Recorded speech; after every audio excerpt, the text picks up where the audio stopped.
अभी आप भक्तों का अभिव्यक्ति श्रवण करने का अवसर मिला। आप भक्तों के वचनानुसार जगदम्बा ने आप सभी भक्तों को कुछ न कुछ प्रदान किया। इसी प्रकार से इस पंचबाबा दरबार से जितने भी भक्त जुड़े हैं, 10 वर्ष से, 5 वर्ष से, 2 वर्ष से, 20 साल से, 25 साल से, जगदम्बा ने उनको चरण शरण दिया है और कुछ न कुछ जरूर प्रदान किया है। उसी के अनुसार से जिस प्रकार से जब कोई परीक्षा होता है, IAS, DCS, किसी भी चीज का उसे रैंक बनता है, ग्रेड बनता है, उसका कितना है, कितना मार्क है, क्या परसेंट है। जो जैसा था, जो जैसा है, जो जैसे आया, उसका परसेंटेज बनता गया। आप क्या परसेंट के हो, क्या परसेंट, उनका क्या परसेंट है। तो सभी लोग आपकी भक्ति क्या परसेंट का है, ये आपके भाग्य पर निर्भर करता है और उसी के अनुसार से आपकी दूरी और नजदीकी और आपका सोच है।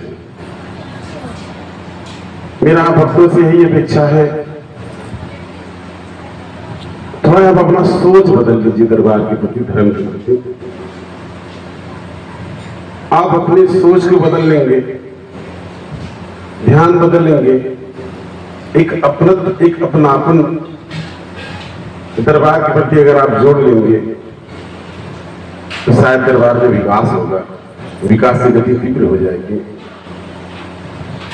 जिस प्रकार से दरबार में प्रतिवर्ष शिव विवाह होता है, जैसे जैसे ये शिव विवाह प्रतिवर्ष धूमधाम से संपन्न होता जा रहा है, इस रिश्ते में और गहराई झलकता जा रहा है। कोई माता बनता, कोई पिता बनता, कोई कुछ, कोई कुछ, कोई कुछ, कोई नाम को बनता, कोई सैया बनता। जिसका जितना भाव है, विश्वास है, उसी के अनुसार से उसका रिश्ता है। मुझे विदित होता है जगदम्बा इस पंचबाबा दरबार के धरा पर अवतरित हुई, आज अपने रिश्ते को ढूंढ रही है। स्मृति लोक में आकर के हर कोई रिश्ते नादों के बंधन से बन जाता है। उसी प्रकार से जगदम्बा भी आप भक्तों से रिश्ता जोड़ना चाह रही है या रिश्ता जोड़ी है, किंतु आप भगत ने अपने स्वार्थ बस, लालच बस, आप उस रिश्ते को मानने के लिए तैयार नहीं है। जाने अनजाने में आपने इतना स्वार्थ पाल रखा है, ढेर सारे आवश्यकताओं को बटोर रखा है, इतनी जरूरतें हो गई हैं।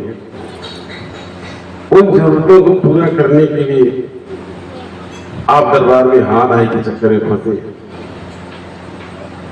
जैसे किसी भी रिश्ते में जब स्वार्थ आ जाएगा, लालच आ जाएगा, वो निभ नहीं पाएगा। जब निस्वार्थ रहेगा तो निभ जाएगा।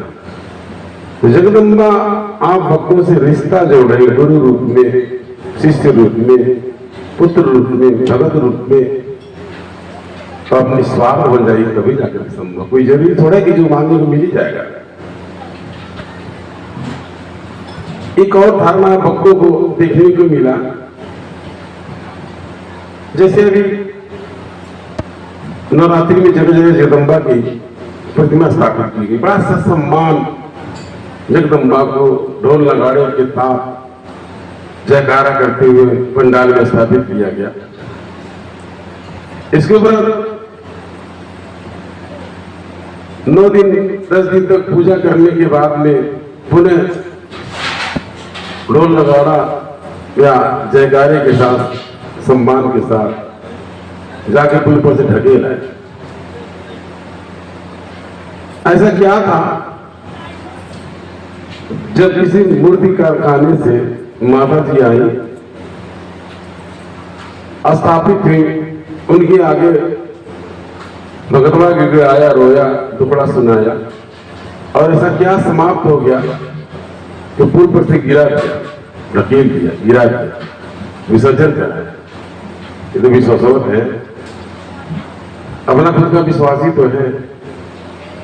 अब वही अपना अपने परिवार का, अपने कुटुंब का, अपने घर का अगर किसी की मृत्यु हो जाती है, जब तो उसके विधि विधान के अनुसार से उसका संस्कार नहीं किया जाए, संतोष नहीं होगा। उसको पाथर जान करके, माटी जान करके विसर्जन कराया। किसी को अपनी भी भावना है, यही अपनी भी भावना मेरा बड़ा महसूस किया जाता है। इस प्रकार से कहीं काली माई, दुर्गा माई का मंदिर होता है, मगर तो अंडम से लगता है कुछ या कुछ चढ़ाना है, चुनरी चढ़ाना है, नारियल चढ़ाना है, घंटा बांधना, जो कुछ भी चढ़ाने के भाव से चढ़ाना है, चुनरी चढ़ाने का, नारियल चढ़ाए हुआ, एक प्रकार से चढ़ाने वाला। आज भगवान दरबार में आकर के मुझे यह लगा कि चढ़ाने की आवश्यकता नहीं है, चढ़ाने करके चढ़ाने की आवश्यकता नहीं है, सोचने की आवश्यकता है। आप कोई वस्तु, कोई सामग्री, कोई फल, मिठाई या कुछ भी आप चढ़ाने के भाव से नहीं चढ़ाइए, स्वीकार करने के भाव से चढ़ाइए, किसी योग्य है या भी नहीं। अगर इतना आपको अंतर समझ में आ जाएगा, शायद आपका जीवन सार्थक हो जाएगा। इसी आगे लोग दंडक समझते हैं। एक मेरे द्वारा यह भी धारणा सुना गया, देखा भी गया कि जैसे माता जी से लोग जाने में यानी द्वेष का अभाव भी रख लेते हैं कि उसको बाल हट भी कर सकते हैं। हमारा करवा ना है, देहली ना है, घंटा मन चढ़ाए ना है, जब तक हमारा करवा पूरा कथा सुनन ना है, दर्शन करने ना जाए, मंदिर में ना जाए, कि बाल हट जाने में जाने। हमारी बात को समझने का प्रयत्न कीजिएगा। माता जी घर बनाए तो वही तुम जाए ना चढ़ा दरबार में करिए, ना चढ़ाए, कथवा ना सुना, उनके पूजवा ना चढ़ाए। ये तो लेहड़ा दरबार में चल सकता है, विंध्याचल कलकत्ता मैया दरबार में चल सकता है। ये तो पचरवा दरबार में आ गए, माता जी करवा पूरा भंडारण जाए नहीं, कम यात्रा जाए नहीं, का करी और पूरन करें, मंगवा मंगली देवा नहीं करें। लेहड़ा दरबार में माता जी का अदृश्य रूप है और लौकिक रूप है। उनको लौकिक रूप से किसी चीज की आवश्यकता नहीं है। उस शक्ति के दरबार में शक्ति को लौकिक रूप से किसी चीज की आवश्यकता नहीं। हमारे बोला जाता लेहड़ा दरबार में मार पीछे गंद की दुनिया भर के पूरा कमाल मल मूत्र लोग क्या करते हैं, मस्त सुअरा लगते हैं। ये लगा अपने दरबार से क्यों गंदगी कर देता तो पता चलता। तो माता जी कहा गए तो आदित्य रूप है, क्या करते थे जो जैसे मत ये करिए संभारी। किसी भी दरबार में आप जाइए, वहां का माता जी का अदृश्य रूप है। पांचों भी दुकानदार से लेकर पुजारी पंडित जो भी है, बिना स्वार्थ से यहाँ तक दुकान को बैठने देगा, खड़ा नहीं होने देने का। इस तरीके से जब कुछ खरीदेगा तब जाकर कुछ है तभी आप खा पाएंगे, पैसा है तब नहीं। तो यह दरबार लौकिक रूप का दरबार है। यहाँ माता जी लौकिक रूप से निवास करती है। यहाँ पिछड़वा दरबार में भूखा नहीं सो सकता, बिना व्यवस्था का नहीं रह सकता, कोई भीग नहीं सकता, या कोई रो रहा है, विलाप कर रहा है, ऐसा नहीं कोई आंसू पूछने वाला न रहे, या किसी का टुकड़ा सुनने वाला उसका कोई न रहे।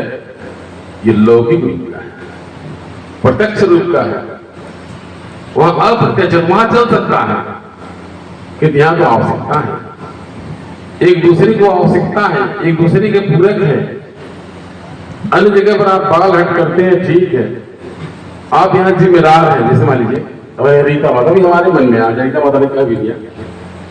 2-3 बार समाज ने भी देखा कि नवरात्रि में कुछ इस बार भी बनते बनते बिगड़ गया, आपको जाना पड़ा। पिछले बार कितना भाव का इधर कैसे ऐसा, किसी साथ कुछ भी हो सकता है, क्या गारंटी है? किसी के भक्ति विश्वास का परिचय हो सकता है, कोई गारंटी नहीं है। इधर कैसे? ये लौकिक दरबार है। कम से कम उनके विषय विचार किया गया, सोचा गया, देखा गया, कैसे न ऐसे। उसी प्रकार से आप एक जिम्मेदार हैं, आपकी जिम्मेदारी मान लीजिए, जिम्मेदार तो सभी लोग हैं, जितना जिसका जिसका जिसका जिसका परसेंटेज जितना जिसका है, जिसने जितना पाया है, उसका नंबर मिला है, उतना हिसाब से जिसमें रीता जी हुई या प्राची हुई, फूलचंद, बालचंद या मालिन जी, मुस्कान जी या चाहे हमारी कबूतरा माता हुई, चाहे पिंगला माता हुई, ये दरबार के स्तंभ है। ये 10-20 जो भगत हुए हैं दरबार के स्तंभ है, जो दुख सुख दुख छाव को ध्यान देना। हमारे मालिन अगर देखो हमारा मन उदास रहेगा, उलझन टेंशन में रहेगा, तो धीरे चुप पूछी कहा बात है माता जी कहा ऐसा इनका इधर कैसे ऐसा नहीं।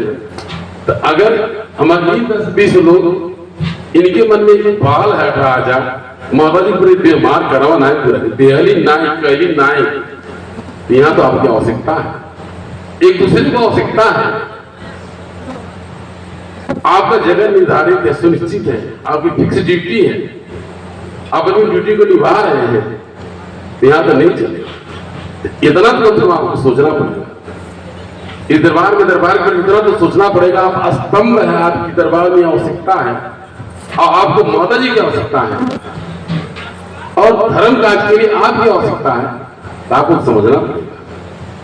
इतना कोई चीज चढ़ाने के लिए नहीं, आप यूज के लिए, जरूरत के लिए, कुछ दरिया सही मैटवा सही, कुछ भी जरूरत के लिए आवश्यकता की सामग्री जो छोटा बड़ा यूज के लिए, जरूरत के लिए आप सोचेंगे, तब आप रहेगा, तब आप उत्तर रहेगा।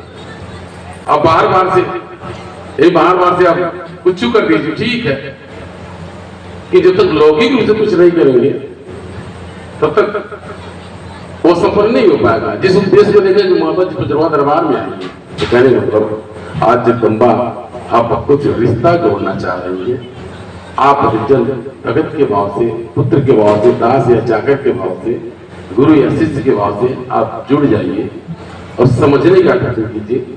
आप अपनी अपनी बुराइयों को, कमियों को दूर कीजिए। जैसे कि फुर्सत कहाँ किसी को है, हर कोई जंजाल में है,